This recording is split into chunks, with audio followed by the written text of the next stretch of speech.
last question, April. Sarah, on the economy and the shutdown, how is a shutdown that the president wants to basically show Democrats that they're wrong, how is a shutdown going to help the economy and help those who this administration is saying they want to lift out of the situation that they're in? The president wants solutions. He wants to get a 2-year budget deal. He wants to get a deal on immigration. It's pretty simple.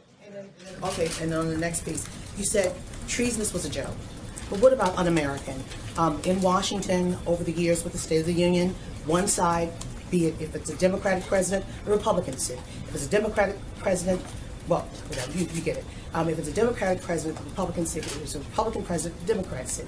What is so un-American about this year, after this has been going on for all of these years? I think it's un-American not to be excited about the fact that more people in this country have jobs than they did before, the fact that more people in this country have higher wages than they did before, the fact that the economy is booming like it wasn't before, the fact that ISIS is being crushed like it wasn't before. These are things that I don't care what party you're from. These are things that every American should be excited about and be able to celebrate. Unemployment rate, but he was specifically at that moment when he was in Cincinnati talking about the black unemployment rate. And that's something everybody should be excited about. From 6.8 but it's to lower than it was, guys. It's progress. We should be excited about the fact that we're making progress. That things are better today than they were a year ago. That is something that we should be excited about. That is something that we should be celebrating. It's not perfect. He didn't say it was perfect. He said we've made progress. He said things are better. The fact that any time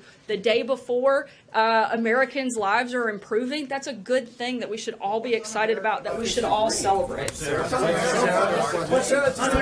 one last question, John. What's un-American about disagreeing?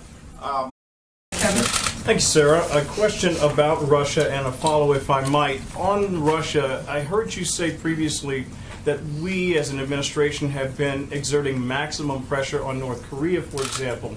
I'm curious, is the administration applying maximum pressure on Russia? Do you believe that that's what's happening by way of what we saw yesterday and beyond? And if not, why not? We're certainly applying pressure on Russia. We're certainly encouraging and working with our allies and partners also to do so. And I think you've seen an unprecedented number of countries step up and join the United States in that effort. Let me ask a quick follow, if I might. And I understand the irony in asking you this, so if you'll indulge me anyway. The president, at least on social media, has been somewhat silent, dating back more than 15, 17 hours.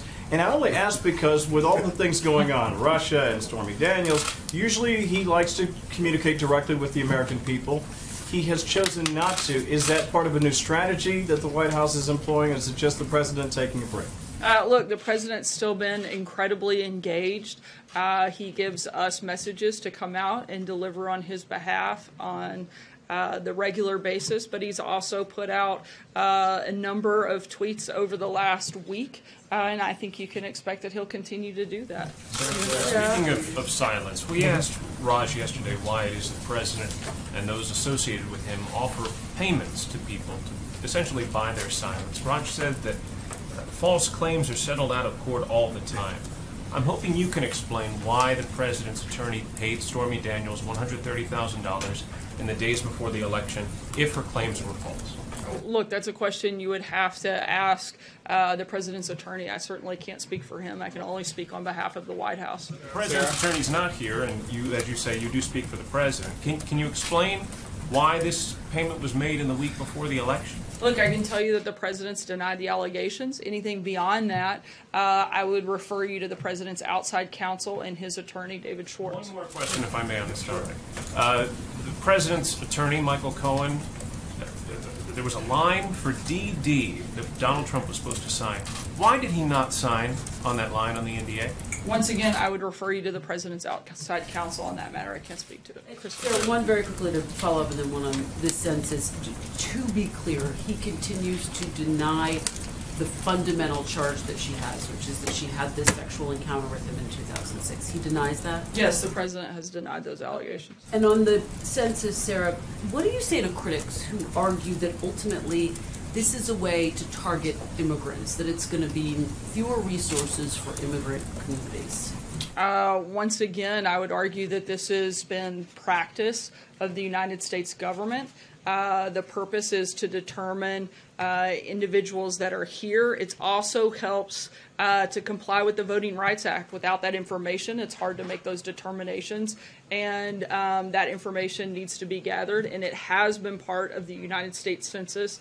Every time we've had a census since 1965, with the one exception of the 2010 census. But there's a sense that ultimately this is going to disproportionately affect blue states. Do you acknowledge as much when you talk about voting rights? I think that it is going to determine the individuals in our country and provide information that allows us to comply with our own laws and with our own procedures. The census ultimately determines how resources are allocated. So doesn't this mean fewer resources are going to be allocated to immigrant communities? That's one of the big concerns. No, I mean, I think we have seen this in practice before, and this is something that the Commerce Department feels should be part of the census. And for anything specific and further information, I'd refer you to them. John? Sure. Thanks a lot, Sarah. Back to the border wall, which of course was one of the president's biggest campaign promises. $655 billion has been earmarked for defense spending in the omnibus spending bill, and the president appears to believe that he can take some of that money to build the border wall with Mexico. Is the president aware that he would be overstepping his executive authority if he did such a thing without congressional approval?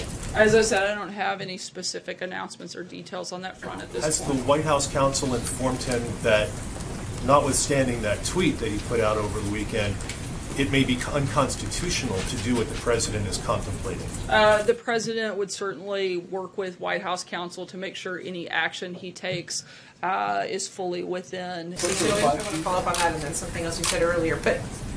But did that tweet this weekend, does he mean that he wants the military to pay for the border wall? Can you speak generally to that? Again, I'm not going to get into the specifics of that, but I can tell you that the wall is continuing to be built currently, and we're going to keep pushing forward until it's fully completed in the way that the president feels is necessary to defend the country. And isn't it true at this point that Mexico is just not going to pay for that wall?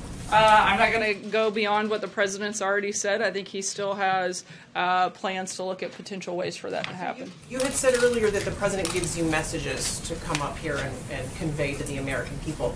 Have you sat down with the president to talk about Stormy Daniels? What has he told you that he wants us to know about this topic? As I just said, and as we've addressed on a number of times, the president has denied these allegations, and I don't have anything else further to add on that front. You've also called him a counterpuncher many times. Why is he not punched back on this one?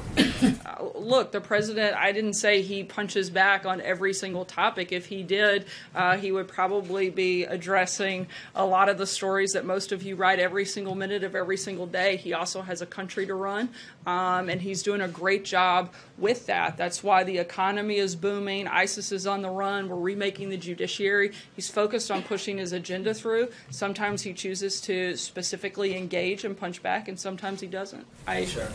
Sarah, on That I'm aware of, David, just one time. I still don't know that I understand why the president's response has been so different in this case. On October 13th, 2016, he said these claims are all fabricated. The next day, he said, I have no idea who these women are, they're lying. Mrs. Trump has said he will push back 10 times as hard, no matter if you're a man or a woman, he treats everyone equal. Why the silence? Is someone advising him to be silent, or is he following his own advice? I don't think it's here? silent when the president has addressed this. We've addressed it extensively. There's just nothing else to add. Just because you guys continue to ask the same question over and over and over again doesn't mean that we have to keep coming up with new things to say. We've addressed it. We've addressed it extensively, and there's nothing new to add to this conversation. If I could follow up. Sorry, I'm going to keep moving. Can you give us an update on the trade talks with South Korea? Sure. We have come to an agreement in principle, and we expect to roll out specific details on that very soon. Fred? Thanks, Sarah. On Kim Jong-un, has President Trump been briefed on the North Korean leader's reported trip to China? And does this affect the way in which he is preparing for a potential summit with Kim Jong-un in the future?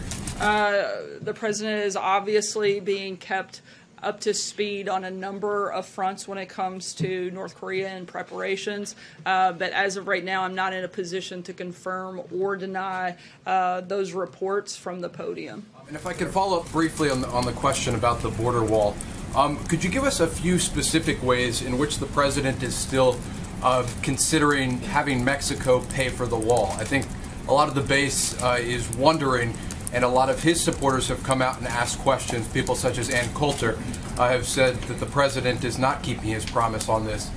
So I'd like to ask you, what ways is he considering to have Mexico pay for the wall? When we have an announcement on that, I'll let you know. Thanks, Raj. One more for you. Just on